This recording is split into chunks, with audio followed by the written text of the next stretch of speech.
Bismillahirrahmanirrahim. अस्सलामुअलैकुम dear students and dear viewers.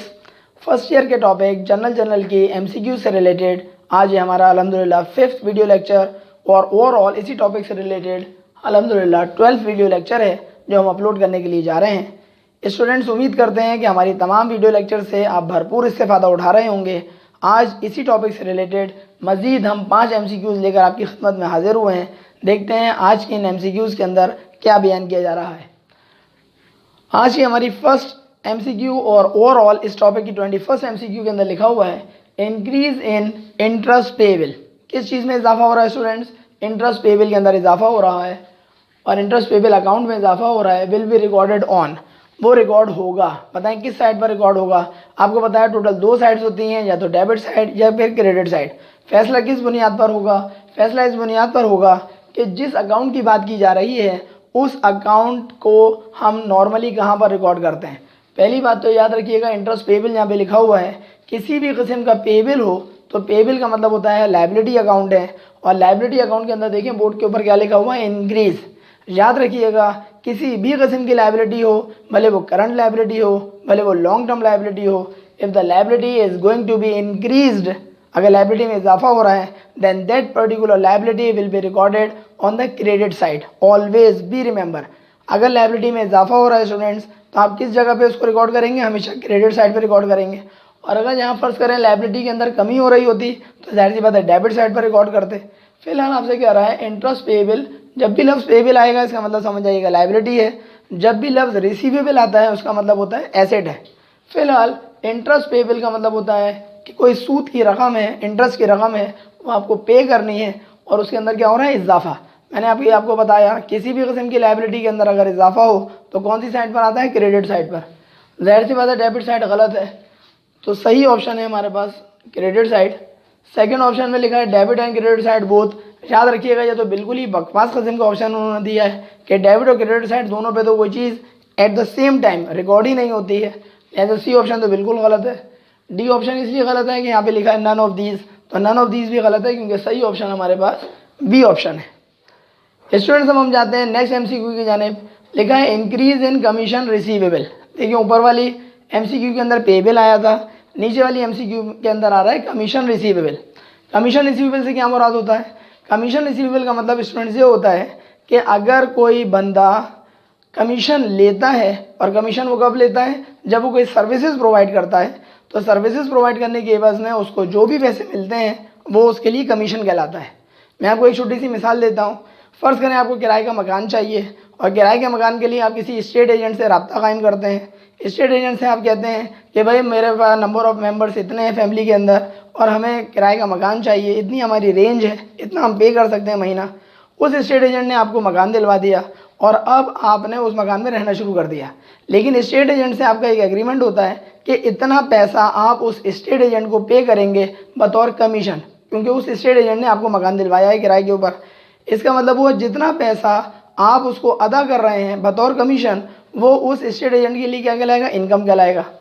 फ़र्ज़ करें स्टूडेंट्स यहाँ पे लिखा हुआ है कि कमीशन रिसीवेबल के पैसे जो हैं उसके लिए इजाफा हो रहा है।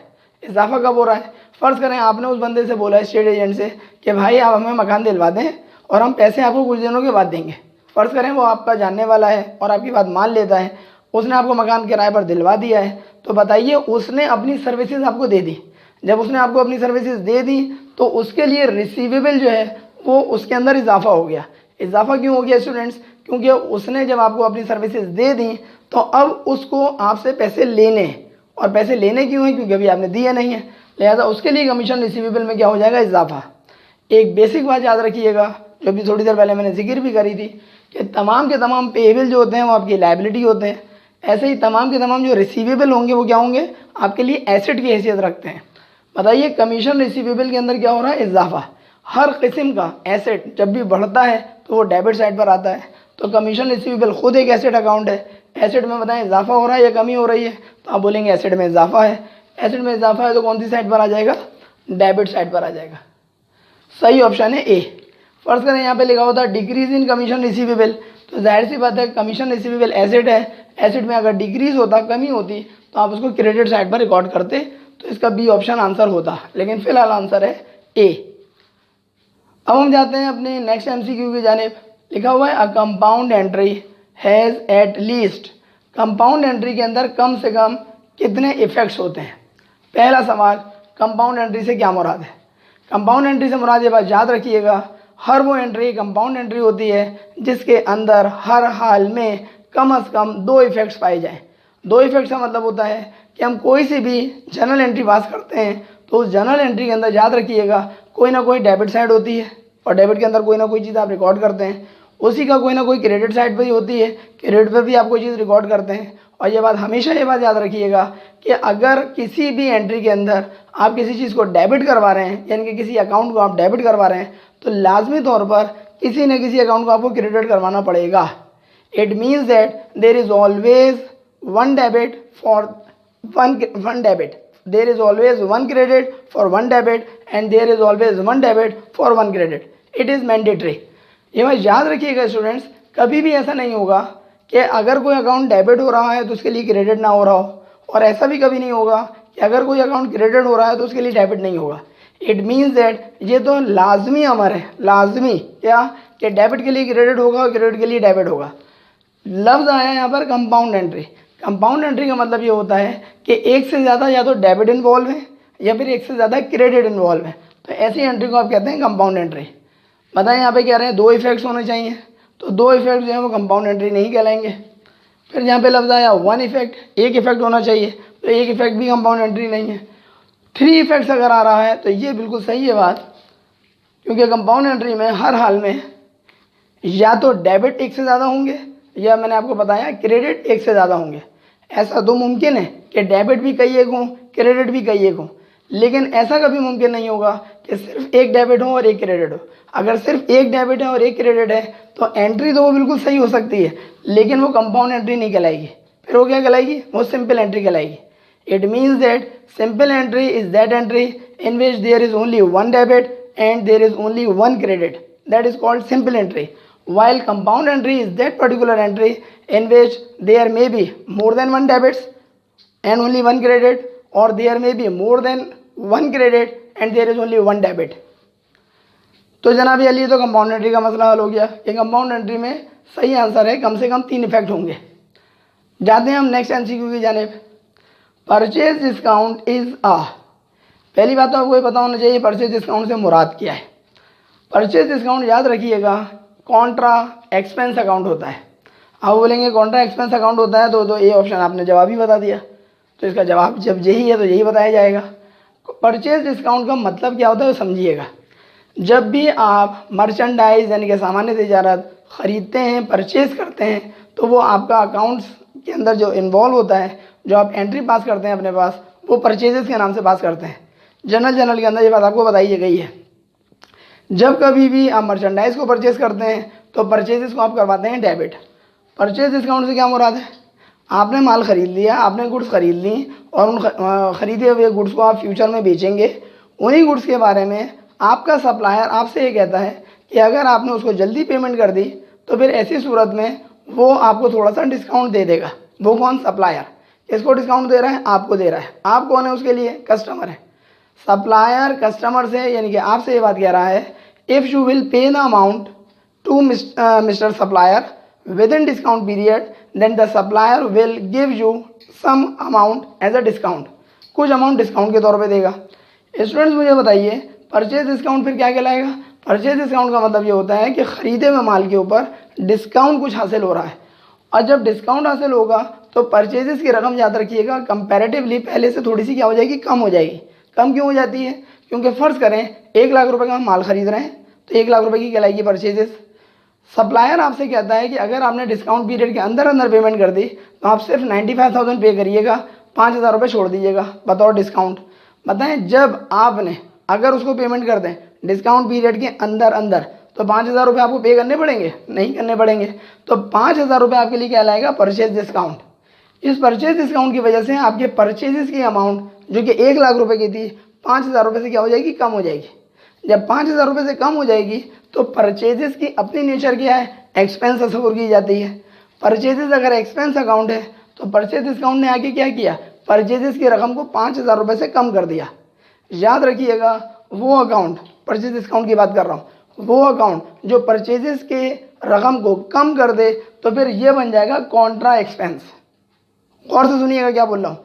परचेजेस अकाउंट याद रखिएगा एक्सपेंस अकाउंट है, और परचेज डिस्काउंट एक ऐसा अकाउंट है जो कि परचेजेस की रकम को कम कर देता है। कितनी रकम से कम कर रहा है? 5,000 से कम कर रहा है। लिहाजा परचेजेस की रकम को कम करने वाला जो अकाउंट है उसका नाम है परचेज डिस्काउंट। और परचेज डिस्काउंट एक ऐसा अकाउंट है जो परचेजेस की रकम को जब कम कर देगा तो इसका मतलब ये हुआ एक्सपेंस अकाउंट को कम कर रहा है, क्योंकि परचेजेस की अपनी नेचर क्या है? एक्सपेंस। एक्सपेंस को जो कम कर दे वो बनेगा कॉन्ट्रा एक्सपेंस। कॉन्ट्रा एक्सपेंस का मतलब होता है एक्सपेंस का उलट अकाउंट। उम्मीद है कि आपको ये बात अच्छी तरह से समझ में आ रही होगी कि परचेज डिस्काउंट का सही जवाब जो है वो क्या है? Contra expense account. सिर्फ आपकी नॉलेज में इजाफे के लिए उम्मीद है कि जो बात बयान करने जा रहा हूँ वो आपको जनरल से हमारे मुख्तलिफ वीडियो से ऑलरेडी पता चल चुकी होगी कि परचेज डिस्काउंट के साथ साथ एक और भी अकाउंट है जो कि कॉन्ट्रा एक्सपेंस अकाउंट कहलाता है। बिल्कुल आप सही समझ रहे हैं, उसका नाम है परचेज रिटर्न एंड अलाउंस। और परचेज रिटर्न एंड अलाउंस का मतलब होता है जो माल आपने ख़रीदा है उस खरीदे हुए माल में से कुछ माल आपने अपने सप्लायर को रिटर्न करवा दिया। जितना भी माल आप रिटर्न करवा देंगे उसकी वजह से भी परचेज की रकम आपकी क्या हो जाएगी? तो पहले से के मुकाबले में थोड़ी सी कम हो जाएगी। जितनी भी कम हो जाएगी वो भी आपका कहलाएगा कॉन्ट्रा एक्सपेंस अकाउंट। अच्छा, जो बकी ऑप्शन है हमारे पास वो क्या है? Contra revenue account. ये भी गलत बोल रहे हैं क्योंकि कॉन्ट्रा रेवेन्यू अकाउंट सिर्फ दो हैं, और बताएं वो कौन कौन से हैं? सेल्स रिटर्न है और सेल्स डिस्काउंट है। लिहाजा कॉन्ट्रा रेवेन्यू वाली ये भी बात गलत हो गई। लाइबिलिटी अकाउंट कह रहे हैं तो जाहिर सी बात है लाइबिलिटी अकाउंट भी ये नहीं है, क्योंकि लाइबिलिटी तो जिम्मेदारी वाला अकाउंट होता है। नन ऑफ दीज ये भी गलत है, क्योंकि ये ऑप्शन आपके पास सही ऑप्शन है। आज की हमारे लेक्चर की जो लास्ट MCQ है वो ज़रा पढ़ते हैं क्या कह रहे हैं। The following statement is correct. दर्ज झेल स्टेटमेंट या दर्ज झेल जुमला जो है वो सही है। 4 ऑप्शन आपके पास आ रहे हैं। देखिए, पहले जुमले के अंदर कह रहे हैं accounting is a part of book keeping. Accounting जो है बुक कीपिंग का एक हिस्सा है। सेकंड ऑप्शन में कहते हैं accounting and book keeping are same. Accounting और बुक कीपिंग दोनों एक जैसी बातें हैं। थर्ड ऑप्शन में कहते हैं book keeping is a part of accounting. Book keeping जो है वो अकाउंटिंग का पार्ट बना रहे हैं। और चौथे ऑप्शन में कह रहे हैं accounting is a part of auditing. Accounting जो है वो ऑडिटिंग का पार्ट है, यानी कि हिस्सा है। अगर आपको याद हो तो हम इसी टॉपिक पर बुक कीपिंग और अकाउंटिंग के दरमियान जो डिफरेंस है, difference between book keeping and accounting, उसके हवाले से एक अलहदा से हम वीडियो बना चुके हैं। अगर आप चाहें तो वो वीडियो भी आप देख सकते हैं, हमारे इसी चैनल के ऊपर अपलोडेड है वो, कि difference between accounting and book keeping क्या है। फिलहाल सिर्फ इतनी सी बात दिमाग में रखिएगा कि बुक कीपिंग और अकाउंटिंग में अगर हम ये कहें कि ज़मीन आसमान का फ़र्क है तो ये बात बिल्कुल भी गलत नहीं होगी। उसकी रीज़न क्या है? कहते हैं बुक कीपिंग जहाँ पर एंड होती है, ख़त्म होती है, इख्तिताम पजीर होती है, वहीं से अकाउंटिंग का आगाज़ होता है। इसका मतलब क्या हुआ कि बुक कीपिंग का जहाँ पर एंडिंग सेरेमनी होती है वहाँ से अकाउंटिंग की ओपनिंग सेरेमनी होती है। एक डायलॉग जिस तरह से बोला जाता है कि तुम्हारी सोच जहाँ पे ख़त्म होती है वहाँ से अल्हम्दुलिल्लाह हमारी सोच का आगाज़ होता है। ये डायलॉग है। इट मीन्स दैट जुमला यहाँ पर ये वाला फिट बैठ रहा है। जो मैंने एक डायलॉग मारा, एक डायलॉग बोला मैंने, वो डायलॉग यहाँ पे फिट बैठ रहा है। बताएं कैसे फिट बैठ रहा है? बुक कीपिंग के अंदर होता क्या है? बुक कीपिंग के अंदर आप क्या करते हैं? आप जर्नल की रिकॉर्डिंग करते हैं, इसको आप जर्नल एंट्रीज पास करना कहते हैं। जर्नल की रिकॉर्डिंग के बाद अगले मरहले में आप जर्नल लेजर बनाते हैं, यानी कि टी अकाउंट बनाते हैं। और बहुत अगर कुछ कद्दू पे तीर मारा जाए तो क्या कर लेते हैं? ट्रायल बैलेंस बना लेते हैं। यानी कि बुक कीपिंग की हुदूद जो है, लिमिटेशन जो हैं, वो कहाँ तक हैं? रिकॉर्डिंग, जिसको आप जर्नल कहते हैं, उसके बाद उसकी पोस्टिंग जो कि जर्नल लेजर के अंदर होती है, उसकी बैलेंसिंग कर लेंगे, जो कि जाहिर सी बात है बैलेंस BD और बैलेंस CD निकाला जाता है। और बहुत अगर कारनामा अंजाम देंगे तो क्या कर लेंगे? ट्रायल बैलेंस बना लेंगे। ट्रायल बैलेंस क्या होता है? डेबिट और क्रेडिट के यहाँ पे टोटल सब आप एक जगह रिकॉर्ड कर देते हैं, वो ट्रायल बैलेंस कहलाता है। यहाँ पे जैसे ही ट्रायल बैलेंस आप बना लेंगे, ट्रायल बैलेंस ख़त्म हो गया तो बुक कीपिंग का भी इख्तिताम हो गया। जबकि अकाउंटिंग का काम कहाँ से शुरू हो रहा है? जहाँ पर बुक कीपिंग का ख़ात्मा हो गया, जहाँ पर बुक कीपिंग ने अपने कलम तोड़ दिया, वहाँ से कलम का आगाज़ हो रहा है, तहरीर का आगाज़ हो रहा है। किसका? अकाउंटिंग का। लेकिन एक बेसिक बात ज़रूर मैं आपको बताना चाहूँगा कि बुक कीपिंग का जितना भी काम होता है उसी के ऊपर बेस बनाते हुए अकाउंटिंग अपने काम का आगाज़ करता है। बुक कीपिंग को आप ये नहीं कह सकते बिल्कुल ही बेकार की चीज़ है, क्योंकि अगर बुक कीपिंग ही आप नहीं करेंगे तो अकाउंटेंट जो है वो काम कैसे करेगा? लेकिन अकाउंटेंट का काम याद रखिएगा थोड़ा मैनेजरियल लेवल होता है, और जो बुक कीपर होता है उसका काम थोड़ा सा क्लरिकल लेवल होता है। जो ऑर्गेनाइजेशन में क्लर्क लेवल है वो बेसिकली बुक कीपर है, जो ऑर्गेनाइजेशन के अंदर मैनेजर का लेवल है वो बेसिकली अकाउंटेंट का काम कर रहा है। उम्मीद है आपको अच्छी तरह ये बात समझ में आ रही होगी। अब इन बातों की रोशनी में हम MCQ को देखते हैं। Accounting is a part of book keeping. Accounting कह रहे हैं बुक कीपिंग का पार्ट है, तो जाहिर सी बात है ये तो बिल्कुल बेतुकी बात है कि अकाउंटिंग कहाँ से बुक कीपिंग का पार्ट हो गया भाई। अकाउंटिंग और बुक कीपिंग कह रहे हैं सेम है, तो जाहिर सी बात है दोनों चीज़ें सेम भी नहीं है। कहते हैं book keeping is a part of accounting. ये बात थोड़ी लॉजिकल लग रही है। कह रहे हैं बुक कीपिंग जो होता है वो अकाउंटिंग का हिस्सा होता है, क्योंकि मैंने आपको बताया बुक कीपिंग जहाँ पर एंड होती है वहाँ से अकाउंटिंग का आगाज़ है, लिहाजा बुक कीपिंग को आप कह सकते हैं कि वो अकाउंटिंग का हिस्सा है। चौथी और आखिरी MCQ है, accounting is a part of auditing. Accounting auditing का हिस्सा है। ऑडिटिंग खुद एक सब्जेक्ट होता है, BCom पार्ट 2 के अंदर मिलेगा जो स्टूडेंट्स पढ़ना चाहेंगे। तो अकाउंटिंग कह रहे हैं ऑडिटिंग का हिस्सा है, ऑडिटिंग का खुद एक अलग हिसाब किताब है। इट मीन्स दैट सारी बातों का खुलासा कि सही ऑप्शन जो है वो accounting is a part of book keeping गलत हो जाएगा। सी ऑप्शन जो है वो सही है कि book keeping is a part of accounting, यानी कि सी ऑप्शन जो है वो आपके पास सही ऑप्शन है। उम्मीद है स्टूडेंट्स कि हमारे आज की इस वीडियो लेक्चर से यकीनन आपने फ़ायदा उठाया होगा। अगर आपको हमारे आज की वीडियो लेक्चर पसंद आए तो काइंडली अपने फ्रेंड्स में इसको ज़रूर शेयर करवाएं, और ये बात याद रखिएगा कि फ़ायदा आप उसी सूरत में भरपूर उठा सकते हैं जब आप हमारी पुरानी वीडियो लेक्चर्स को लाजमी तौर पर रिवाइज़ करते रहेंगे। और दूसरा काम ये करना है कि अनसॉल्व पेपर्स की जितनी MCQs हैं इस चैप्टर से रिलेटेड और जो जो चैप्टर्स हम अपलोड करते रहें उन तमाम चैप्टर के MCQs को भरपूर तरीक़ा से स्ट्रॉन्ग करें। अगले वीडियो लेक्चर तक के लिए अपने टीचर सर अली अहमद को इजाज़त दीजिए। अपना बहुत ख्याल रखिएगा। अस्सलामु अलैकुम।